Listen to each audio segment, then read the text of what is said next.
Hey, it's me again. Since our last video, we've been working hard on the first installment of Dave's Picks. I'm David Lemieux, by the way. Sorry about the noise, a little wavy behind me, and the rain starting, so I might keep this brief. Well, that's rare for me. So we were working on the first installment of Dave's Picks, which you're probably aware is May 25th, 1977 at the Mosque in Richmond, Virginia. A phenomenal show. And May 1977, I think goes without saying, there's a lot of really good music. So we've got a lot of questions.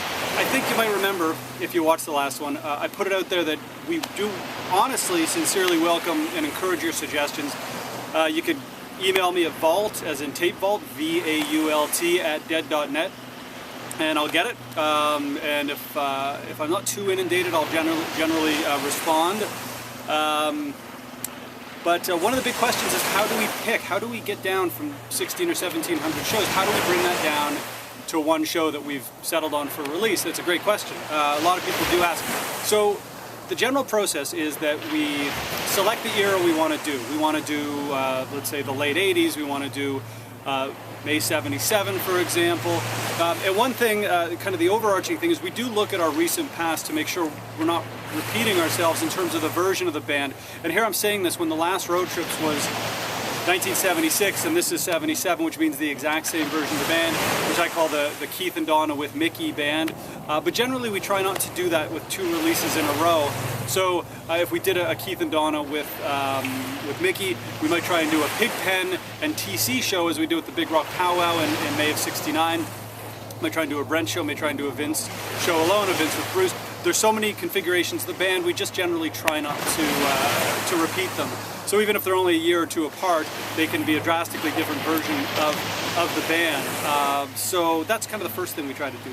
Then once we've decided on the era, we select what we feel are the best, 8 or 10 shows from that either tour or the era or the year, whatever it is.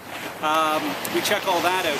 And there's a lot of people listening. It's not just me listening. We have a kind of, I don't want to call it a team of experts because it's not like we're a bunch of expert people who listen. It's people who are passionate about the Dead, who can also, very important, be objective about it, but also have that subjectivity that you get really excited about. That's one thing that we all still do. We get incredibly excited about this music. But at the same time, you have to objectively, God, these waves are getting bigger. Tide's coming in. Same ocean, different beach for the last video. And so, what was I saying? So what we do is we narrow it down to the best 5 or 7. Now in the case of May 77, which we knew we wanted to start the Dave's Pick series with, it's a great era. We knew we'd get a great show that everyone, I won't say everyone, I never say everyone, most people would love, which I think you will. If you haven't got it, definitely do sign up for the subscription, or definitely try to get it, because it's a good one. It's a great show. What we do is we look at what we have in the vault, of course. That is, we have to look at the tape quality, but we look at what has not been released and what we have in great quality, which in the case of this tour is about 9 shows or so left, 9 or 10 even. So we look at them and kind of figure out what are the top 3 or 4, which is tough when there's that much good music. It's actually more of a challenge than in an era when the shows might have been less consistently good, we'll say. The cream of that crop really does rise above. But when the entire tour or the entire month is cream of the crop, it is a little more challenging, which is good. It's a challenge we like. So what we do is we narrow it down, and we come back and we talk about it, and we say, well, this one's a great show, and it's got this great high moment, but overall it's maybe not as good a first set as this one. And then we ultimately end up settling on a consensus. And in the case of this one, there definitely were other contenders that came very close. That will get released in the future. As I said before, be patient. If you wanted the Baltimore show the next night, May 26, 77, to be released, don't worry, we'll get to it. We have a lot of time. We're in this for the long haul, so we certainly don't look at this as, once this is out, we're never going to hit this era again. I think clearly that's been proven again and again, where we do consistently hit the great eras. Again, it might take a while to get back there, because we don't want to do a May 77 again with the next pick. So anyhow, that's the first thing we do. And once we settle on the show, and usually there's a real moment where we all just kind of say, yep, it's done. Well, we have to pull the trigger on it. We can't second guess it. Once we pull the trigger, we've got to go in. But there usually is a moment, and in my case, I can generally pinpoint every release I've worked on.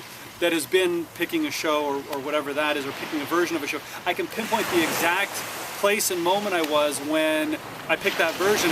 And the reason I'm filming this here is because I was, can you see that?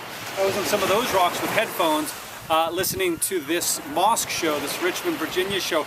Pretty certain that this was going to be the one, and kind of had that epiphany that said, well, how can it not be this one? That's what you want. You want to have that show that you can visualize that in 10 years you'll look at your CD shelf and want to listen to this show, and this is certainly one of those shows. So that's the first thing. Second, the next process, of course, is checking the master tape quality before we go into full range production. We call down to the vault in Los Angeles, where a fellow generally named Mike Johnson, great guy, great researcher, great archivist, great producer, great guy. He'll pull the tapes, confirm that we have them, which we know we do, but he'll confirm that we have them, and then he'll send them to Jeffrey Norman, who will then start the process of baking tapes. If you're interested in baking tapes, you can look it up online, or you can send me an email and I'll try to explain it, or maybe I'll do a video about it someday up at Jeffrey's place. But baking tapes is cool. In this case, we did have to bake the tapes, 1977. So then Jeffrey checks them out, and once he gives it a thumbs up on the technical level, that's when we go into production full bore, where I track down photographers. In this case, we have a lot of great photographers that we deal with a lot. In this case, it was a guy named Jim Anderson. You've probably seen his name. He's a great photographer, really, really good guy, fun guy to deal with too, and he's just had a great eye, and he shot a lot of shows in May of 1977. So Jim was our go-to guy on this, and really helped us out with a bunch of really good photos. So we worked out an arrangement with our photographer. In this case, it was Jim Anderson. Collect a batch of photos. Blair Jackson generally writes the liner notes on our releases. When he doesn't do it, it's generally Blair's decision that he doesn't want to, and he feels that somebody else might be more appropriate, can offer a different perspective. But Blair is really our go-to guy on the liner notes because he's frankly so good, and he's always giving a good perspective, and he does the good research. And again, when it's not him, that's really Blair's choice on who we go with to write those. You know, Blair's got a really good sense of who is the right person for any good release. And sorry, a dog just spooked me. And so we generally will go with Blair Jackson on the liner note releases, and then of course we contact Scott McDougall about the cover art, where we'll tell him what show we're doing, which is to say, if it's a Philadelphia show, we did a recent road trip from Philadelphia, came up with that great Ben Franklin art. Egypt, Scott is really a wonderful artist in terms of capturing what that show is about. Wait till you see what he's working on for Dave's Picks. I was going to say road trips, and I was going to say Dick's Picks. A guy really can capture what that show is about, or something special about that city. Dude can nail it. And then of course Steve Vance, our package designer. So that's really the team that goes in, and then the whole behind the scenes team is the whole Rhino team that keeps everything going on the editorial level, on the scheduling, on the everything. So it's and nothing can get done without everybody on this whole team doing their job at the right time. So we're lucky that we have this between Rhino and Jeffrey and Steve and Scott, and photographers like Jim Anderson and Mike Johnson at the Vault, and people I rely on for listening. It's pretty amazing. So I'm still amazed every time one of these comes out. To me, that's really the satisfying moment, when it becomes a physical CD, and people enjoy it. I hope that's the point of it, but really to me it's when it comes out and it's now of the public record, people can check it out. So again, we're early November, we're working on Dave's Picks Volume 2, I guess will come out in May. We generally like to have our decision made about 3 months ahead of release date. So in that case, we'll know by about January, early February what that'll be, I think. Middle February at the latest. In the case of Dave's Picks 1, we did work a little ahead of schedule because we wanted the announcement to be made when we put the subscriptions on sale. So that's what that was about. So if you have any questions, suggestions, comments, anything, we're open for it. Vault, V-A-U-L-T, at dead.net. Could not be easier. It probably could be if it was one word. But we do welcome your input, and as we've said, we do try to get back to you when we have time. Sometimes we do get inundated, but anybody who's written will be noticing, I think, that we do get back. So anyhow, enjoy it. Dave's Picks Volume 1, this May 25th show. It is spectacular.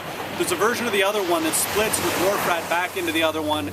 Kind of another one of those one-of-a-kind Spring 77 jams where they were doing something different virtually every night, very similar to what they did on the fall tour of 1976. By the spring of 78, a year later, they kind of got into more of a format that you would expect certain songs in certain places, but with the spring tour of 77, they were still really trying a lot of different things. Tremendous Lazy Lightning supplementation by them on this. So anyhow, check it out. Dave's Picks, dead.net. Everything always available at dead.net, including more of these videos. If you want them, if you don't, let us know. But we like making them. We like bringing the news to you. So anyhow, thanks for listening. We'll see you around.